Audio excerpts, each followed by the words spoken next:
Welcome to Disrupt Ed TV, where every little idea can make a big difference in your school or in your classroom. And we have a couple of great guests today, Joe. Dr. John Henning, who is the Dean of the School of Education at Monmouth University. Welcome, John. And Dr. Bernie Bragan, who is an Assistant Professor and Program Director for the EDD program at Monmouth University. Welcome to you, Bernie. Thank you. And we have two disruptive ideas we're talking about Okay. today, and let's start with the first one, which is that in a unique sense, different from other schools of education, Monmouth University's School of Education offers a program for school administrators. Is that right? That's correct. Great. Maybe we can start by talking about that. Right. We have a 2-year program that is designed for school administrators, very practically based because they carry out a transformative learning project in their school, which is intended to give them significant experience in a real world setting doing school leadership. And what we encourage is that this be a project that is disruptive and that has a major influence on student learning. But at the same time, we also take them through, when they're going through the program, the most theoretical type aspects too. We teach them how to do the research, to analyze their projects, and to decide what the benefit was, and to explore research questions and do traditional type dissertations. So they are actually on both ends of the spectrum, the most practical type project that you want to see happen in a school, and these are people with significant school experience, so they have carried out things previously, and they really know the nuts and bolts of school leadership, all the way to the most theoretical aspects, and we encourage them to try to publish their findings, and they do a dissertation as well. That's great. One of the things that makes it relevant, Bernie, is that you have background as a superintendent of schools. Isn't that right? That's true. I recently retired from a career in public education for 30 years in K-12 ed, the last 10 at Hazard Township, and most recently as superintendent. And I think that gives the program a lot of credibility from a practical perspective, having someone lead the program who's been on the front lines and who's gone through the process of not only getting their doctorate in a similar type program, but also applying those principles and strategies that were learned through such a program in real life and everyday use. And one of the other things is many of our professors or teaching fellows are practicing administrators and superintendents as well. So it keeps us relevant in the field as time goes on, that I will no longer be an active practitioner in that regard. And one other aspect, if I might be so inclined, is the personalized approach that we're offering the program at Monmouth. The personal touch is really something I think that distinguishes our program from other programs, in catering it to meet all of our students' needs as they come in.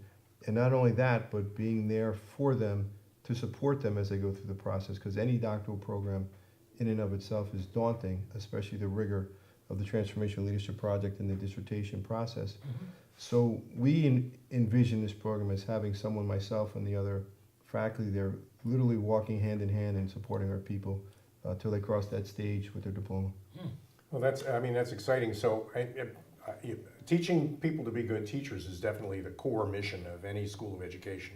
Sure. But teaching people to be good school administrators is a whole, if it weren't for your program, then a teacher would become a school administrator and pretty much learn the job on the job. Is that right? Well, they do learn many of the aspects of the job on the job, the practical approach. What they wouldn't have the opportunity in prior to the creation of the EDD program at Monmouth is the opportunity to earn their doctorate and have that level of expertise in regards to implementing an action research project via their transformation leadership project, and the rigor of doing doctoral level dissertation research. Okay. That would be absent in most programs. They could still get their certification, but obviously they won't have their doctorate or that level of expertise, again, in doing research and implementing, taking an idea from thought process and bringing it to fruition and actually implementing a positive change in their school district. And as Monmouth, what we're really excited about is we get to be a part of that. We don't have to develop 35 laboratories on campus to really do this type of research. We have people out in the field, our 22 candidates now, doing that research in their laboratories per se, which is their school systems and their school districts as we move forward. Oh, that's And great. I wanted to add that, well, first we were thrilled to get Bernie to be program director. Sure. Last year he was superintendent, and he was part of a group of superintendents who helped us design the program. So This program is very much designed in partnership between Monmouth University faculty and also school partners. Many were superintendents, so they contributed a tremendous amount in terms of what would work for school leaders and the type of program that would be best suited for them. And then we also had the university perspective, and so we think we're getting the best of both that's worlds. significant. Well, the nice thing is the practicality and the theory just come together very nicely. That is really important, Right. because school administration is something it sounds to me like you learn it in your hands. You Mm-hmm. learn it by doing it. And it sounds like your program offers a lot of opportunities for that. How long is the program, beginning to end?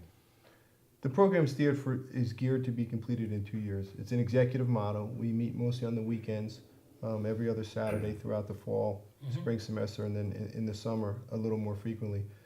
But most of our candidates in the program are practicing administrators, so they Okay. have full lives, full jobs. During the week, it's hard for them to get out. So we geared it towards the majority of the classes that are going to occur on the weekends. Right now, they're occurring on Saturdays. And then there is also a component that takes place online. So it's a hybrid type model.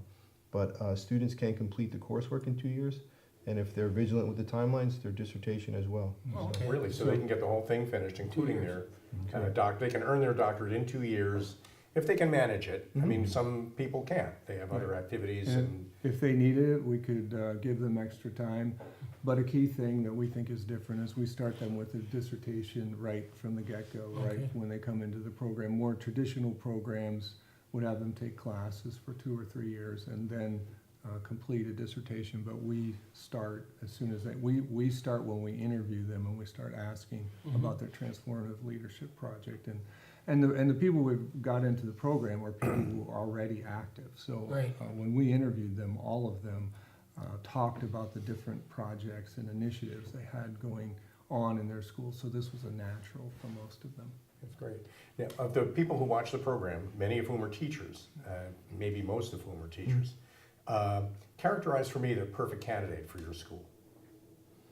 The perfect candidate, there's two. There's one that's a teacher leader just by the nature of their craft. They're teaching in their classroom, they're an expert in their field, and their colleagues and their building mates and people that work with them view them as a leader. They do professional development, and they want to get to the next level. They want to become an administrator. They've already demonstrated the capacity to do things outside of their traditional classroom, whether that leadership role may be offering professional development with their other teachers, working in a different capacity within the district. That's an ideal candidate. The other one is the practicing administrator who aspires to get their doctorate, who ultimately sees themselves one day as the chief school administrator and wants to get that doctorate, again, for the reasons that we spoke of earlier, the expertise in leadership, the rigor in doing some action research and then implementing a positive change within your district.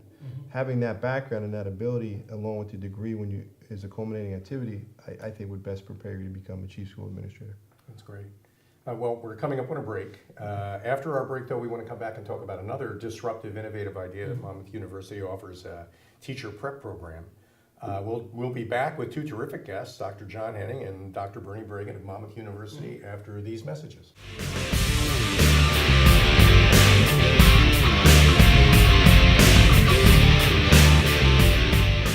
In today's workforce, competition is fierce.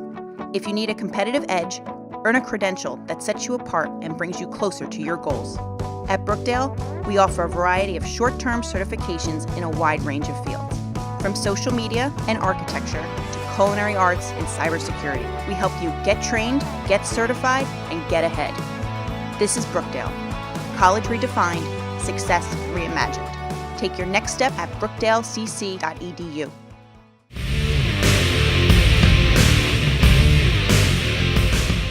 Welcome back to Disrupt Ed TV. My name is Al Cini, I'm Joe Osamendi. and our guests are from Monmouth University. We have Dr. John Henning and Dr. Bernie Bragan, and we're talking about two disruptive ideas in teacher education. The first we covered in the first segment, which is teacher education for school administrators. The second is something that kind of supports that, and that's something you're calling the teacher prep program. Isn't that right? Right. In our teacher preparation program, we're offering a pilot for our candidates called the Teacher Residency Program. And the whole idea, the whole thrust of it is to get our candidates out in the field more, to get more school experience, because we believe that school experience is the foundation for really learning how to teach. Mhm. And a key part of this program that's unique or different is that we're trying to get our candidates compensated. And the reason why is with the high cost of college, 70% of undergraduates are working. 40% of them work 30 or more hours a week. And sometimes they're working at jobs like Walmart or McDonald's. We want to, in this program, get them working in a school so they can both get compensation for the work they do, which is only fair, and also so they can get more school experience. And the more experience they get, the better prepared they are in that first year of teaching. First year of teaching, which is that's the beginning of their career, when that really Right. makes a difference. Right. Actually, Bernie, then during the break, you were talking about why you, as a school administrator, former superintendent, would find that valuable. Yeah, absolutely. You know, what I found too when I worked as a principal as well, that if we had quality substitutes in the building, they provided us an opportunity to get to know them on a variety of different levels, from as simple as, will they come to work every day on time? Mhm. How do they interact with other faculty? How do they interact with students? How do they deal with potentially difficult parents, potentially difficult situations? And when you're substitute teaching, you get to do all of that. And I remember as a building principal, when I had quality substitute teachers that aspired to be full-time teachers, that was where I would look for candidates when we had vacancies and things like that. So this program just builds upon that. And it makes it, from a practical perspective, it makes total sense that the more time you spend in a building, in a classroom, working with children, the better you'll be. You know, teaching is a craft, it's an art and a science that gets refined over time, and you get better through practice. Some of the things that we've heard some of our teacher residency candidates say that, well, I went through the clinical experiences and I was in the classroom and working with the teachers, but the teacher was always there to support me. Even in my student teaching, if things didn't go well, when that full-time clinical experience, there was always someone there to fall back on. When you're substitute teaching, you're there by yourself. And that's good and bad, right? That could be Right. frightening to people initially, but it forces you to demonstrate that presence in the classroom, that you are the authority and you are the only authority at many times in the classroom as a substitute. And it forces you to build your repertoire of skills and your leadership capacity, and how do I deal with that difficult situation when the lesson plans weren't where they should be, or the students weren't able to meet the expectations left by the teacher in the plans. I have to kind of wing it. And from what the candidates have told us, that's been the greatest experience for them. They've developed a confidence over time from being on their own in a capacity as a substitute teacher that they otherwise would not have the opportunity to do in their clinical experiences. Kind of like a medical residency for education. Absolutely, and wouldn't we want to model our education and preparation programs on the medical model, Sure. where we become a teaching hospital type mentality, because parents are entrusting with us their greatest resource. Right. We owe it to them to do all we can to make sure everyone's successful. And substitute teaching is one of the ways that students get compensated in the program, but we're also looking at tutoring, extended summer Right. programs, things that professionals are typically compensated for. Now we're trying to put some of our students in that position, and we are getting great feedback on what it does for their classroom management, their independence, and a lot of administrators have told me as Bernie said, they look when they're hiring, they look at They people look to Monmouth who because have- they know that the teachers they're hiring have these kinds of skills already Right. built in, Right, and they're not learning them on the job. right. I think it's I think teaching. We always talk about teaching the whole child, but really what you're talking about here is teaching the whole teacher, and Yeah. that's every aspect of the teaching, of the job of teaching, from pedagogy, obviously, Right. all the way through all the social skills it takes to handle parents and That's right. members of the community, for that matter, Right. and to work collegially with other faculty members. Because that's that nature of working collegially, I think, is what makes a school effective. It's great to have one of our candidates come back from this experience and talk to his or her peers and tell them how important it is to build relationships with teachers With in the other school, teachers. Right. with the secretary in the school, with the custodians in the school. Good. Because they know, and the longer they're in these programs, the more they sound like practicing teachers. Right. And another thing, because a lot of our students are, younger and they're maturing and becoming adults, you can see them mature from these experiences because they've been put into the professional world and are living by those professional Well, standards. you have to have a life experience as well as Right, theoretical right, experience. right. It You makes get all sense. this. And you get it with your program. How long is this program? Well, we haven't lengthened our program, so it's typical, but we have 2 or 3 ways to go about it. We have the undergraduate where we would start working our candidates into clinical experiences in their sophomore year, junior year, and then their senior year, they spend a really good part of the year. We also have a Master of Arts in Teaching where they come in with a bachelor's already, and then they would spend a year of a pretty intensive, even the summer before, working in the school, and then all year. Many of them spend almost every day in a school during that and take their classes at night. Those are two big pathways for us. And are the students for this program in Monmouth County, surrounding Monmouth County? Where are they? We get a lot of students from Monmouth, Middlesex, Ocean counties. Okay, because they have hands-on and they're actually going to be working, they kind of need to be proximate to the school. It's not, Right, and- this is not a distance learning program. This is a practical, hands-on program. Right, I think that's critical to teacher preparation because that socialization aspect. I think I often say to candidates, what helps them learn who they are as a teacher is their interactions with children. Sure. So the more they interact with children, the more they discover about who they are as a teacher and how they best relate and what their strengths are in order to be effective. Okay. I think another thing about this practice piece, teachers multitask. So they're doing 4 or 5 things at once all the time. Right. You can't do that. I mean, you can understand that. I could tell you that, but for you to go in a classroom and do it, you just can't do it with, like that mental knowledge. It does take practice, like an athletic performance or a dance performance, and that's part of it. They need the fluency, they need the ability to make decisions instantaneously, and teachers are called upon to make countless decisions minute by minute. And they requires maturity of judgment and experience with having made those decisions or seeing other people make those decisions. It does. And that's how you become effective at it. And I think that's what you offer. I think that's a Right. great opportunity. And we'll come back and talk about which teachers who might be watching the program could be candidates for this. Great.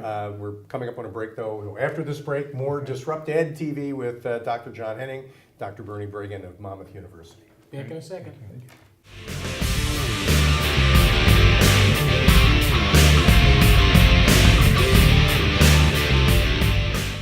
For nearly 50 years, Brookdale graduates have been shattering expectations. They transfer to Georgetown and Columbia University. They work at NASA, call Major League Baseball games, and defeat celebrity chefs. They prove, again and again, that a college is only as good as its success stories, and ours speak for themselves. This is Brookdale. This is college redefined. This is success reimagined.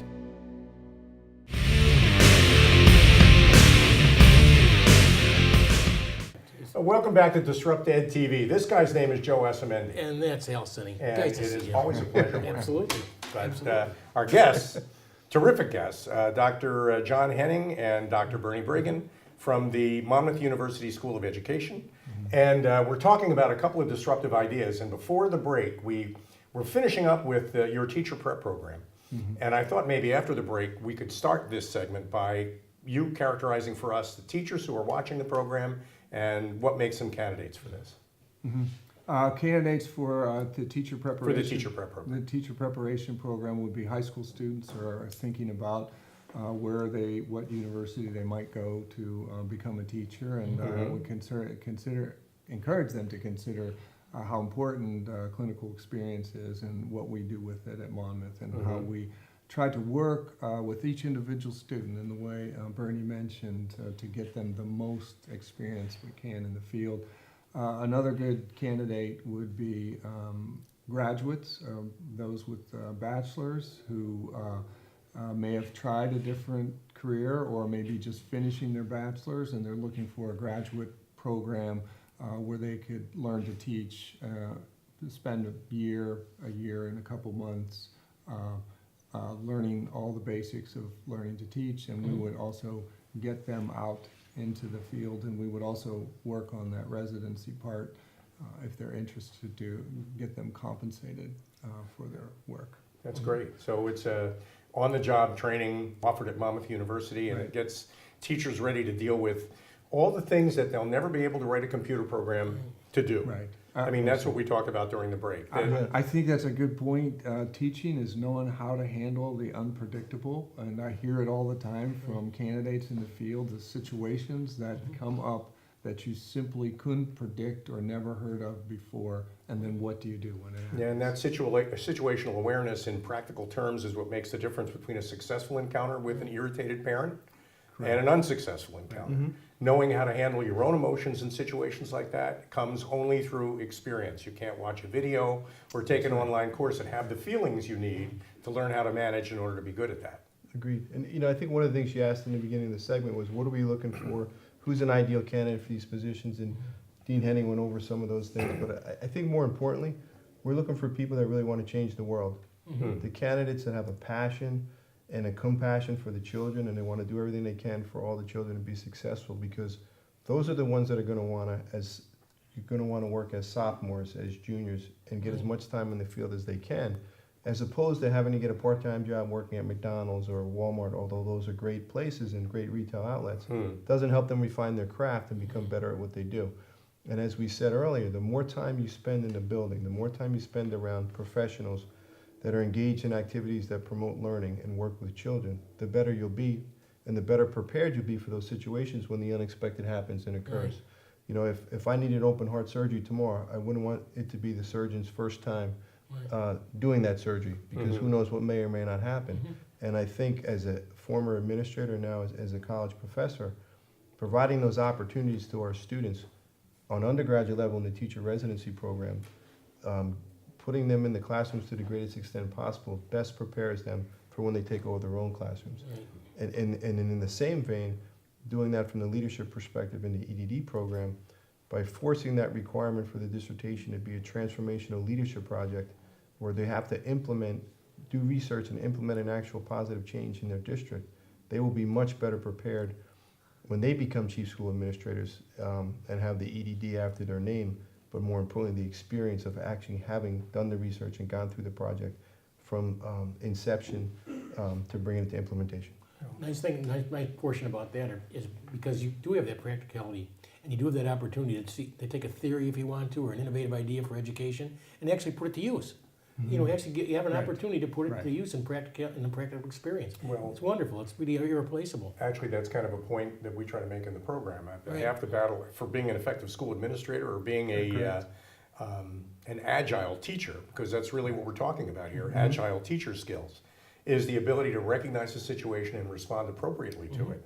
That includes recognizing an idea that may not be your own and supporting it rather than trying to compete with it. Right. Because helping other people be their best is how you allow your school to become its best. That's right. And any kind of skills along those lines that you can provide to teachers as they're growing and developing their careers can really make a difference. Absolutely. Well, it's funny you said it, because as we were watching, as we were preparing to come in for the tape session, we saw your previous guests that were from Brookdale University, Brookdale Community College. And prior to me coming on at Monmouth, I was the superintendent at Hazard Township, and we worked closely with them with a disruptive idea of affording students the opportunity to graduate high school with an associate's degree. Right. And that came from just a discussion, hey, what do you think? You think we can do this? And really trying it. And as Dean Henning and I have spoken a number of times, education is about trying things. It may not always work. Some of these action research projects may not prove to be successful, but they're going to know the process. They're going to take a risk. They're going to take a chance. They're going to try to do something that research supports would be positive. Whether those results come out to be that way or not, that's what research is all about. Exactly. And they'll be better for it. The school system will be better. And really, at the end of the day, that's what we want to do. We want to make a better world for our children.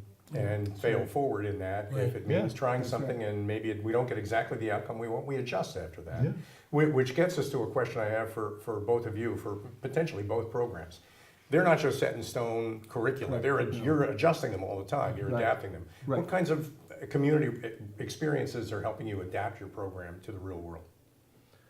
One of the biggest things for me for the EDD program is working with the having the teaching fellows be practicing superintendents in the field. We meet on a bi-monthly basis. We call it with our EDD advisory council, and there's faculty staff on there, but along with that are practicing administrators and superintendents that bring to us the facets of the program that we think are working, that we think aren't working, that maybe we need to fine tune and do things.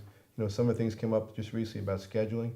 How we got to be a little more concise with that and cater into our students' needs to make sure, you know, we can accommodate them and still have the rigor that we need in our program. Those things happen on a regular basis, and being actively engaged in the school communities in which our students are going to go and work as administrators and as teachers keeps it fresh for us, keeps those ideas on the table, keeps what's really happening in your buildings right now, what's the hot topic, what are your teachers and students addressing, your teachers and administrators addressing on a daily basis.